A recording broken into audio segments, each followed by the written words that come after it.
Hello everyone, कैसे हैं आप सब।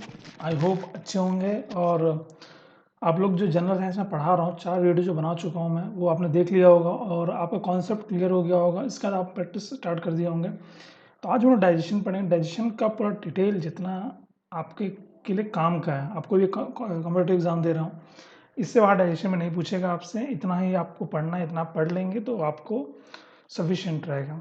और आप सभी को इंडिपेंडेंस डे की शुभकामनाएं। आज हमारा देश आज़ाद हुआ था 15 अगस्त 1947 को। तो आप सबको इसकी शुभकामनाएं। और चलिए आगे बढ़ते हैं और अपने कंटेंट पे बात करते हैं। तो सबसे डाइजेशन, देखिए डाइजेशन में मतलब क्या, डाइजेशन का मतलब पाचन। भाई जो भी खाना पचे उसे डाइजेशन कहते हैं हम लोग। डेफिनेशन का, break down of large complex molecule into smaller simpler molecule is known as digestion. कि जो बड़े बड़े जो मॉलिक्यूल्स हैं जो हम लोग खाते हैं, उसको छोटे छोटे टुकड़ों में बदलना और फिर उसका पचना ही पाचन कहलाता है। जैसे ठोस और जटिल अघुलनशील एंजाइम की मदद से क्या तरल सरल और घुलनशील में बदला जाता है।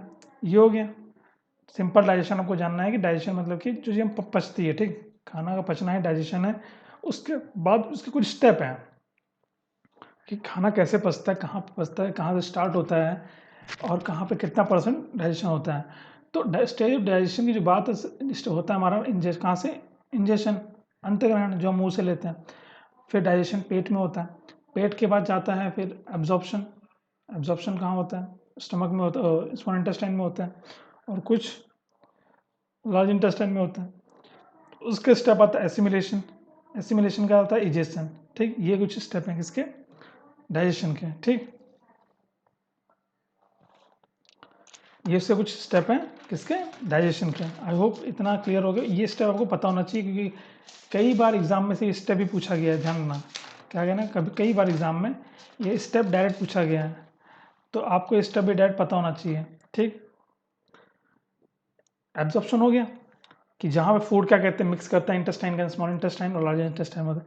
अब जो एसिमिलेशन होता है, देखिए एसिमिलेशन, पहला तो ये सीक्वेंस आपको याद रखना है। ये सीक्वेंस आपको याद होना मोस्ट इंपॉर्टेंट कह सकते हो इसको। कि आधे बच्चों को ये स्टेप पता ही नहीं होता है, वो कंफ्यूज हो जाते हैं कि एब्जॉर्प्शन पहले होता है कि एसिमिलेशन पहले होता है, कि पहले अवशोषण होता है कि पहले संघीकरण होता है। तो ये पता होना चाहिए। लास्ट मलत्याग, इजेशन जिसे कहते हैं। एसिमिलेशन क्या होता है ये बहुत लोगों को नहीं पता। इसका मतलब क्या होता है कि ट्रांसपोर्टेशन ऑफ फूड, एनर्जी, और हमारे मतलब कि जो खाना और एनर्जी का पूरी बॉडी में जो ट्रांसपोर्टेशन होता है, इसी को कहते हैं एसिमिलेशन। इजेशन मतलब जो वेस्ट हमारी बॉडी से, सॉलिड वेस्ट हम बाहर निकालते हैं, उसी को क्या कहते हैं, इजेशन कहते हैं। ठीक, और लगभग 2 से 6 घंटे लगते हैं डाइजेशन में। डाइजेशन में यही लगा, मतलब 2 से 6 घंटे लगते हैं डाइजेशन में। ठीक, ये स्टेप है। दिख रहा है आपको पूरा स्ट्रक्चर। इसमें माउथ, स्लेवरी ग्लैंड होते हैं, स्लाइवा जिनसे बनता है सिक्रेशन, ओसोफेगस, यहाँ से क्रमानुगमन होता है। ऐसे कैसे जाता है, ऐसे ऐसे होते हुए खाना स्टमक में जाता है। स्टमक में डाइजेशन स्टार्ट हो जाता है। कुछ डाइजेशन होता है, कुछ जूस, पैंक्रियाटिक जूस से सिक्रेट होता है, लीवर, सबके बताएंगे क्या क्या किसका क्या क्या यूज़ है। ठीक, फिर आता है स्मॉल इंटेस्टाइन में। यहाँ पे मैक्सिमम अब्जॉर्प्शन हो जाता है, मतलब मैक्सिमम अब्जॉर्प्शन कहाँ हो जाता है, स्मॉल इंटेस्टाइन में। और बचा हुआ लार्ज इंटेस्टाइन में होता है। उसका एनस से जहाँ से उसको वेस्ट को निकाल देता है, रेक्टम भी उसके ऊपर होता है, अपेंडिक्स एक पार्ट होता है जिसका कोई यूज़ नहीं आज के टाइम पे। ठीक, तो ये हमारा कुछ बॉडी का स्ट्रक्चर होता है। ठीक, तो चलो आगे बढ़ते हैं। कुछ चीज़ें और जाननी है कि हम क्या क्या जानना है। तो कुछ डाइजेस्टिव ऑर्गन होते हैं, कुछ ग्लैंड होते हैं। कुछ ग्लैंड भी अपना काम करते हैं, जैसे सिलेवरी ग्लैंड, गैस्ट्रिक जो जठर ग्रंथि होती है, लार ग्रंथि, यकृत, लीवर, पैंक्रियाज, इनका भी कुछ रोल होता है डाइजेशन में। और मुख हुआ, बकल कैविटी, ग्रसनी, फायरिंग्स, ग्रास नली, ओसोफेगस, जैसा बताया मैंने, स्टमक, स्मॉल इंटेस्टाइन, इसके फिर लार्ज इंटेस्टाइन के ऑर्गन है जो डाइजेशन में पार्ट करते हैं। ठीक, उसके आता माउथ। तो माउथ में क्या कहते हैं कि देखो, माउथ में आपको डायरेक्ट बता सकता था, बट माउथ में कुछ चीज़ें आपको जाननी है थोड़ा डीप में भी, कि माउथ में 2 तरह के प्रोसेस होते हैं। एक होता है मैकेनिकल और एक होता है केमिकल। ठीक, माउथ में 2 प्रोसेस कौन से होते हैं, एक होता है मैकेनिकल, एक होता है केमिकल। अब मैकेनिकल मतलब यांत्रिक प्रक्रिया, जो चबाने वाला काम होता है मैकेनिकल होता है। जब हम कोई भी चीज़ खाते हैं, उसको जो छोटे छोटे टुकड़ों में तोड़ते हैं, रोटी हमने खाया, उसको हम चबाते हैं ताकि उस छोटे टुकड़े में टूट जाए और सलाइवा उसमें मिक्स हो जाए।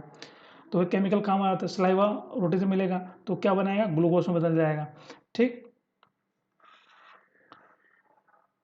जब ये पढ़ रहे हैं तो हमको जीभ के बारे में पता नहीं, जीभ का भी कुछ काम होता है इसमें। जीभ का काम क्या होता है, देखिए जीभ के जो पोर्शन होते हैं सबका अलग अलग टेस्ट चेक करने का तरीका, जो ये आपको जो डॉट डॉट दिख रहा है ये क्या होता है, ये टेस्टलेस होते हैं। ठीक, इनमें कोई टेस्ट नहीं होता।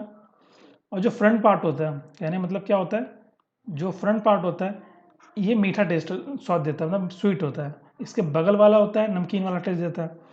ठीक, और फिर उसके बगल वाला क्या होता है, खट्टा टेस्ट देता है ज़्यादा।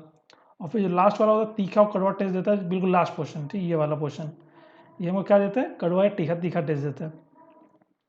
Saliva it helps in the mixing of food to saliva. जीभ का काम क्या होता है कि खाने को मिक्स करना सलाइवा से अच्छे से, और जब खाना सलाइवा से अच्छा से मिक्स करता है उसी उससे क्या बनता है, बोलस। ये पता होना चाहिए। बोलस क्या होता है, it is the final product of digestion. मुंह में जो खाना पचता है उसका फाइनल प्रोडक्ट ही बोलस होता है। यही बोलस आगे ट्रांसफर होता है ओसोफेगस से स्टमक में। ठीक, तो चलिए आगे बढ़ते हैं। उसमें जो ग्लैंड होता है सलेवरी ग्लैंड, सलाइवा बनता है, उसके बारे में कुछ जान लेते हैं। देखिए सलेवरी ग्लैंड से salivary amylase, amylase are the group of enzyme which help in the digestion of carbohydrate. उससे सलेवरी ग्लैंड में सलेवरी अमाइलेज होता है, जो एक ग्रुप ऑफ एंजाइम्स हैं, ग्रुप ऑफ क्या है, एंजाइम्स हैं जो कार्बोहाइड्रेट के पाचन में हेल्प करते हैं। ठीक, सलेवरी अमाइलेज को लोग टाइलिन अमाइलेज भी कहते हैं। Digestion of fat also start from mouth, और जो वसा का पाचन होता है वो भी मुंह से स्टार्ट हो जाता है। ये भी पता होना चाहिए कि जो वसा का पाचन होता है वही मुंह से स्टार्ट हो जाता है। और जो अमाइलेज होता है, ठीक, उसमें कुछ एंजाइम्स होते हैं जो कार्बोहाइड्रेट को मुंह से ही पचाना शुरू कर देते हैं।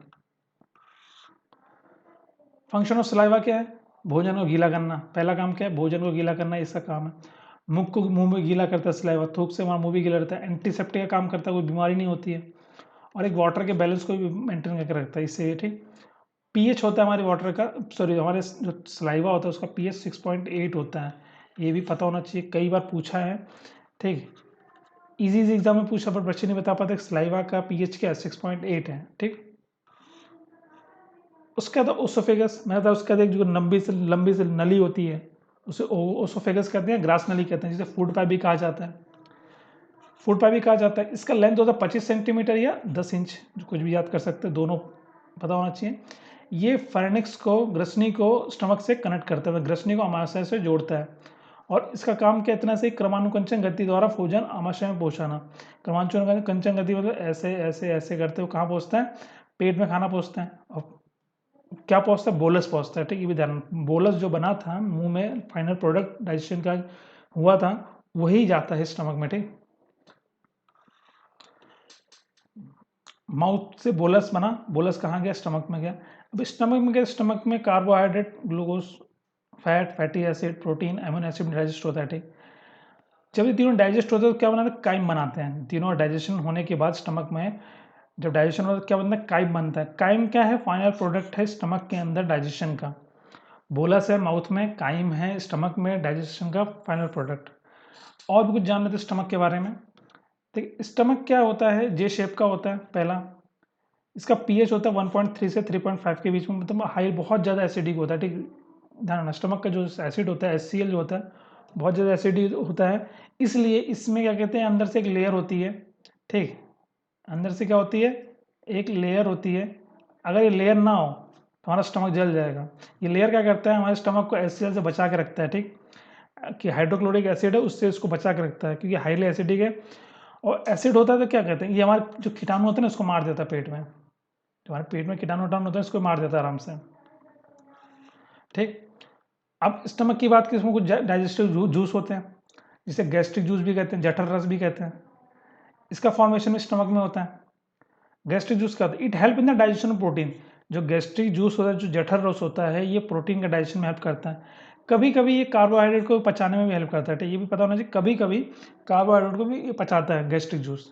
और ठीक, ये डाइजेस्टिव जूस होता है जिसका फॉर्मेशन स्टमक में होता है। अब गैस्ट्रिक जूस का और भी कुछ काम है। गैस्ट्रिक जूस में एक एसिड आता है सबसे पहले, जो स्टमक में फॉर्मेशन होता है ना, तो ये क्या कहते हैं, एसिडिफाई द फूड, फूड को क्या करता है, अम्लीय बनाता है। Kill the bacteria present in food, food में जो भी बैक्टीरिया प्रेजेंट होते हैं उसको किल करने का एसिड का होता है। उसका एक होता है pepsin. It help in the digestion of protein, जो पेप्सिन होता है ये प्रोटीन के पाचन में हेल्प करता है, ब्लड क्लॉटिंग में हेल्प करता है। ये प्रोटीन को पेप्टोन में बदलता है। किसमें बदलता है? पेप्टोन में बदलता है। ठीक, किसमें बदलता है? पेप्टोन में प्रोटीन को बदलता है क्या? Pepsin enzyme. फिर इसमें ही एक होता है रेनिन, और रेनिन क्या करता है? ये हेल्प करता है मिल्क, दूध को पचने में, स्टमक के अंदर दूध के पाचन में रेनिन हेल्प करता है बहुत ज़्यादा। और एक होता है गैस्ट्रिक लाइपेज। गैस्ट्रिक लाइपेज क्या होता है? It help in the break down of small and medium chain food fat. जो लाइपेज ये होता है, ये फैट को ब्रेक डाउन करने में हेल्प करता है। क्या करता है? फैट को ब्रेक डाउन करना, मतलब उसको, जो फैट हम लोग खाते हैं उसको छोटे छोटे टुकड़ों में तोड़ने की कोशिश करता है, तो उस चेन को ब्रेक करने की कोशिश करता है। जब चेन ब्रेक होगा तो डाइजेशन अच्छे से होगा उसका, इसलिए ये काम करता है। ठीक, इसके आता है लीवर। लीवर भी इससे कनेक्ट इसलिए बात, it is the second largest gland of our body. ये सबसे इंपॉर्टेंट पॉइंट कि ये हमारी बॉडी का सबसे बड़ा ग्लैंड है, और दूसरा सबसे बड़ा ऑर्गन है हमारी बॉडी का। ठीक, दो चीज़ तो आपको याद रखनी ही रखनी है, कुछ याद होना हो लीवर के बारे में कि सबसे बड़ा ग्लैंड हमारी बॉडी का और दूसरा सबसे बड़ा ऑर्गन हमारी बॉडी का। इससे एक डाइजेस्टिव जूस निकलता है। कौन सा निकलता है? बाइल जूस, जिसे पित्त रस भी कहते हैं। ये भी पता होना चाहिए। ठीक ठीक, ये क्या कहते हैं? फैट के डाइजेशन में हेल्प करता है। मेन इसका जो काम है, डाइजेस्टिव जूस जो निकलता है बाइल जूस, इसका मेन काम क्या है? फैट के डाइजेशन में हेल्प करता है और कुछ नहीं। ठीक, इतना पता होना चाहिए कि कौन सा लीवर में कौन सा जूस बनता है। ठीक, इसे जो जूस निकलता है उसे बाइल जूस कहते हैं, पित्तरस कहते हैं, जो फैट के डाइजेशन में हेल्प करता है। इसी में थोड़ा जान लें गॉल ब्लैडर। एक गॉल ब्लैडर होता है। क्या होता है? Gall bladder. ठीक, छोटे से एक थैली होती है। It help in the storage, और जो बाइल जूस बनता है वहाँ पे, वो बाइल जूस यहाँ पे आकर स्टोर होता है। ठीक, एक पेंक्रियास में ग्रंथि के बारे में बताया था मैंने। पेंक्रियास को मिश्रित ग्रंथि भी कहते हैं, मिक्स ग्लैंड भी कहते हैं। ये एंडोग्राइन एक्सोग्राइन दोनों जगह काम करता है। इसका जो पीएच होता है 7.5 से 8.5 के बीच में होता है। इसका जो नेचर होता है बेसिक होता है, क्योंकि पता 7 से ज़्यादा है तो इसका नेचर क्या होगा? बेसिक होगा, 7 से ज़्यादा। ठीक, और ये क्या करता है? प्रोटीन के पाचन में हेल्प करता है। कुछ इसमें एंजाइम होते हैं। पहला तो पैंक्रियाटिक एमाइलेस, ये कार्बोहाइड्रेट के पाचन में हेल्प करता है। पैंक्रियाटिक लाइपेज जो फैट के डाइजेशन में हेल्प करता है। और एक होता है ट्रिप्सिन और कीमोट्रिप्सिन, जो प्रोटीन के पाचन में हेल्प करता है। दोनों ट्रिप्सिन और कीमोट्रिप्सिन जो होता है ये प्रोटीन के पाचन में हेल्प करता है। अब डाइजेशन हो गया, अब आता है अब्जॉर्प्शन। जो ऑब्जर्व करेगा, तो ऑब्जर्व कौन कौन करता है? एक स्मॉल इंटेस्टाइन करता है और एक लार्ज इंटेस्टाइन करता है। चलिए इनके बारे में पढ़ लेते हैं।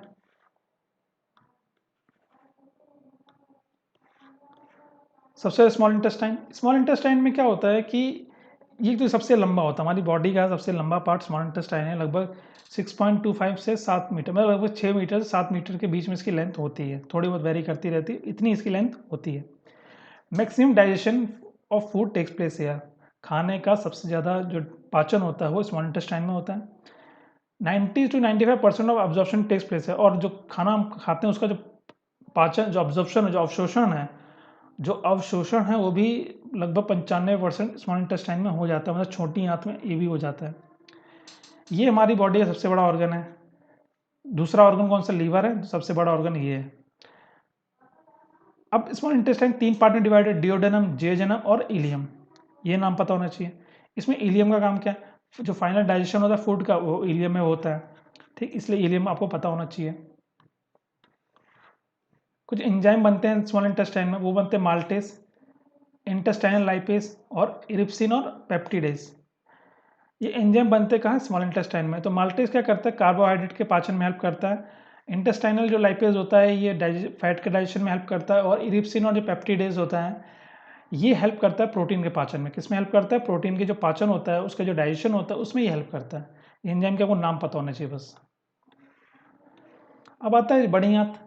स्मॉल इंटेस्टाइन अपना काम कर दिया, बचा हुआ काम लार्ज इंटेस्टाइन करेगा, बड़ी आंत करेगा। तो बड़ी आंत में इसकी लंबाई भी होती है 1.5 मीटर से लगभग 1.25-2 मीटर के आसपास, 1.5 1.8 मीटर होता है। ठीक, पानी का अवशोषण यहीं पे होता है।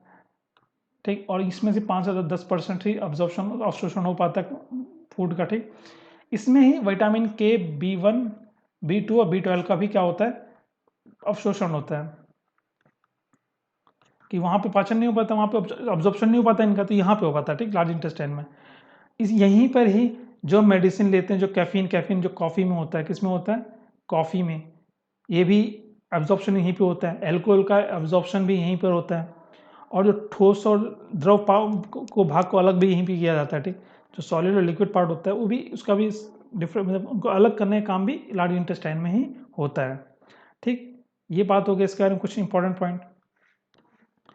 इसके कुछ और जानने की बात है कि कुछ पार्ट इसमें डिवाइड होते हैं, उनमें जो कुछ उनका कुछ काम होता है, कॉलन होता है, सीकम होता है, रेक्टम होता है, एनस होता है, एक वो भी होता है अपेंडिक्स भी होता है, बट उसका कोई यूज़ नहीं, उसको नहीं बताया यहाँ पे। कॉलन रेक्टम का काम क्या है कि एब्जॉर्प्शन में हेल्प करना, सॉरी कॉलन और सीकम का काम क्या है, एब्जॉर्प्शन में हेल्प करना, अवशोषण में हेल्प करने का काम इनका है। अवशोषण में मदद करते हैं, किसमें मदद करते हैं, अवशोषण में मदद करते हैं। जो रेक्टम होता है ये हेल्प करता है फॉर्मेशन और and storage of solid waste, जो सॉलिड वेस्ट का फॉर्मेशन होता है और उसको स्टोर करने का काम रेक्टम का होता है, ठीक। और फिर एनस, जो एजेशन था, एनस में क्या होता है, एग्जिस्ट ऑफ सॉलिड वेस्ट, जो ठोस गंदगी हमारी बॉडी में रहती है वो उसका क्या कहते हैं, हमारी बॉडी से निकलना वाला एनएस से काम होता है। अब जो ठोस गंदगी निकलती है उसका कलर क्या होता है, पीला होता है। क्या होता है, पीला होता है, वो होता है बिलरुबिन के कारण, ठीक। बिलरुबिन के कारण उसका कलर क्या होता है, पीला होता है, ठीक। तो ये चीज़ थी पूरा डाइजेशन के बारे में। अगर स्टार्टिंग से भी इसको देखेंगे क्लियर हो जाएगा, आपको कोई दिक्कत नहीं है। फिर भी अगर कोई डाउट है तो कमेंट बॉक्स में मुझसे पूछ सकते हैं, उस चीज़ को मैं आपको क्लियर करने की कोशिश करूँगा। तो चलिए वीडियो यहीं पे एंड करते हैं। अगर आप चैनल पर नए हैं, चैनल को सब्सक्राइब करिए, अपने फ्रेंड को भी शेयर करिए और ज़्यादा शेयर करिए, अपना प्यार दिखाइए इस चैनल को। Thank you. आप सबका दिन शुभ हो।